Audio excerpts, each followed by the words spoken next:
Muéstranos al Padre y eso nos basta. Esas palabras del Evangelio de hoy son palabras que representan a toda la humanidad. Todos los seres humanos, hombres y mujeres, en el fondo de nuestro corazón buscamos conocer a Dios, ver el rostro de Dios. Es por eso que entonces aquí el apóstol Felipe nos representa a todos nosotros con esa petición a Jesús: muéstranos al Padre y eso nos basta. Jesús hablaba mucho del Padre. Hay autores que dicen que el mensaje más importante que Jesús nos dejó es que Dios es Padre. Nosotros estamos muy acostumbrados a eso.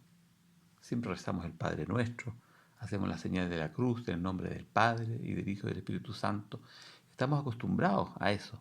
Pero en realidad esto es bastante novedoso en el contexto de las otras religiones.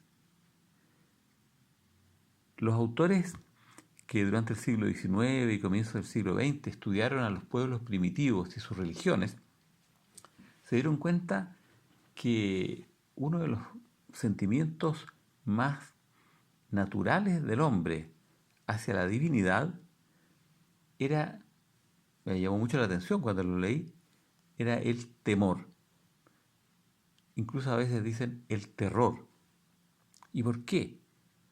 Porque la gente atribuía las cosas que no controlaba a la mano divina.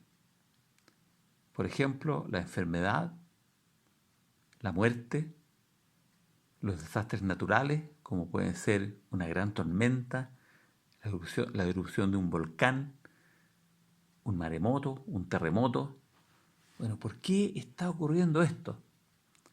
Y la gente, en forma natural, porque los dioses están enojados.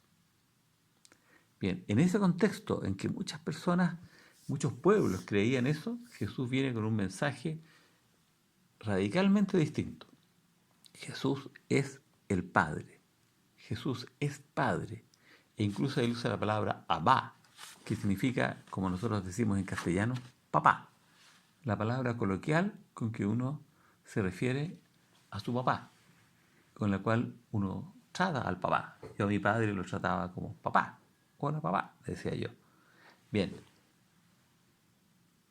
Entonces, en este contexto es un mensaje sumamente profundo lo que Jesús nos dice. Hay otras culturas en que la imagen del Dios supremo es como muy alejada. Yo mismo me tocó conocer mucho la cultura oriental. Yo viví en Taiwán y en Macao más de 21 años fuera de Chile.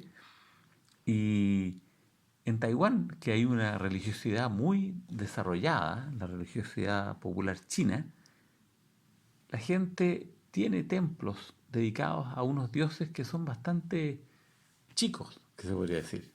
Son parecidos, como podríamos decir, a un alcalde, se podría decir.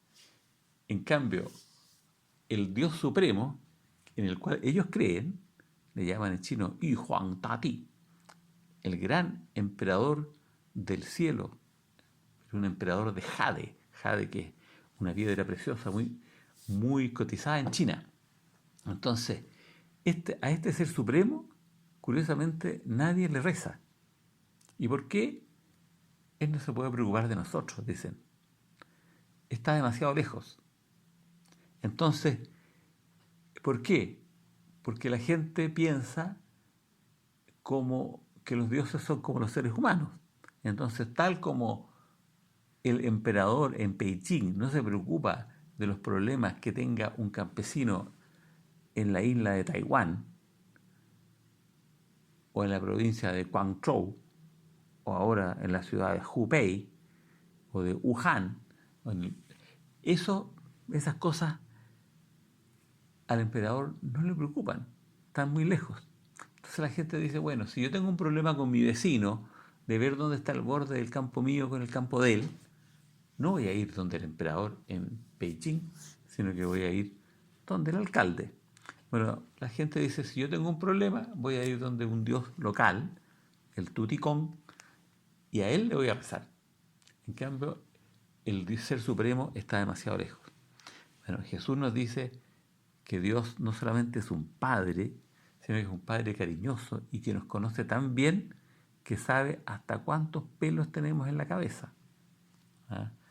Muchos de nosotros ya nos estamos quedando pelados, pero yo no sé cuántos pelos tengo en mi cabeza. Dios lo sabe. Entonces, este mensaje de Jesús, que Dios es un Padre, es revolucionario.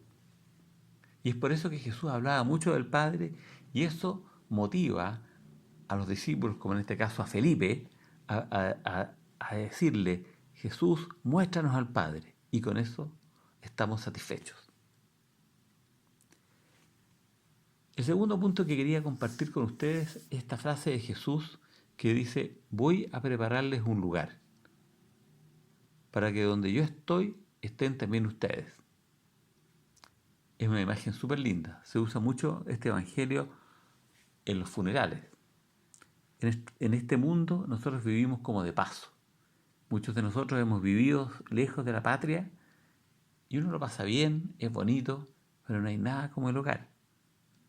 Y cuando uno es grande, uno echa de menos esa tranquilidad, esa seguridad que teníamos en el hogar con nuestros padres. Cuando éramos niños, con los hermanos, todos éramos chicos y nuestros padres nos daban seguridad. Entonces, cuando hay cosas inseguras, hay problemas, uno se recuerda con nostalgia de la casa paterna. Bueno, Jesús nos dice, en la casa de mi Padre hay muchas moradas y yo voy a prepararles un lugar a ustedes. Son palabras súper lindas y eso es lo que nosotros queremos. Nosotros queremos conocer al Padre y queremos estar con Él y estar por los siglos de los siglos, hasta toda la eternidad. Jesús nos dice, eso es lo que nos está preparando Él con su muerte y resurrección. Estas palabras que dice Jesús las dice durante la última cena. Y otro tema importante es que Jesús dice, yo soy el camino, la verdad y la vida. Santo Tomás explica, Santo Tomás de Aquino, que como Jesús es Dios, es el Hijo de Dios, tan Dios como el Padre, es verdadero Dios, Él es la verdad y es la vida. Dios es la verdad. Y Dios es la fuente de la vida porque Dios es vida. Pero como el Hijo de Dios se hizo hombre, como el Verbo se hizo carne en Jesús de Nazaret, entonces Jesús es el camino al Padre. Es el rostro de Dios. Nuestro Dios no es entonces un Dios sin rostro, sino que es un Dios que tiene un rostro concreto que es el de Jesús. Por eso Jesús dice, quien me ha visto a mí, ha visto al Padre. Él es el camino que nos lleva al Padre. Por último, queremos que acercarnos a Dios entonces por medio de Jesús. Bueno, pero a Jesús no lo vemos tampoco, porque Jesús está en el cielo. Es verdad que vemos sus relatos, los relatos sobre Él, escuchamos sus palabras en el Evangelio.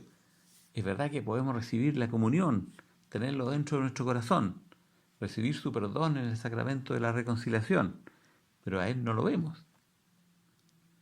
Pero Jesús está en la iglesia y está también en el que sufre. Jesús dice, tuve hambre y me diste de comer, estuve enfermo y me fuiste a ver, estuve en la cárcel y me fuiste a visitar. Nosotros podemos estar con Jesús en el que sufre, en el pobre, en el enfermo. Y también en la iglesia, en los sacramentos, lo que nos da la fuerza para abrir los ojos y verlo presente en los sacramentos. Y por último quería terminar con las primeras palabras que Jesús dice en este discurso. No se turbe vuestro corazón. ¿Por qué dice eso Jesús? Es porque acaba de salir el tema en esta última cena de que Judas lo iba a traicionar y de que Pedro lo iba a negar. Entonces estaban todos sumamente tristes. Entonces ahí Jesús les dice, no se turbe vuestro corazón. Bien, nosotros estamos ahora en una época muy difícil con esta pandemia del coronavirus en que muchas personas están angustiadas y con justa razón. Hay personas que tienen a sus padres enfermos y no los pueden ir a ver. Es una situación que realmente angustia a muchas personas.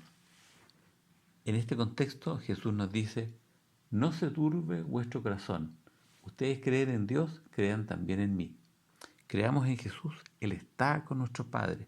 Puede que una persona esté muriendo sola de coronavirus sin su familia, pero Dios está con él. Jesús está con ellos. Por lo tanto, no perdamos la calma, no se turbe nuestro corazón. En el nombre del Padre, y del Hijo, y del Espíritu Santo. Amén.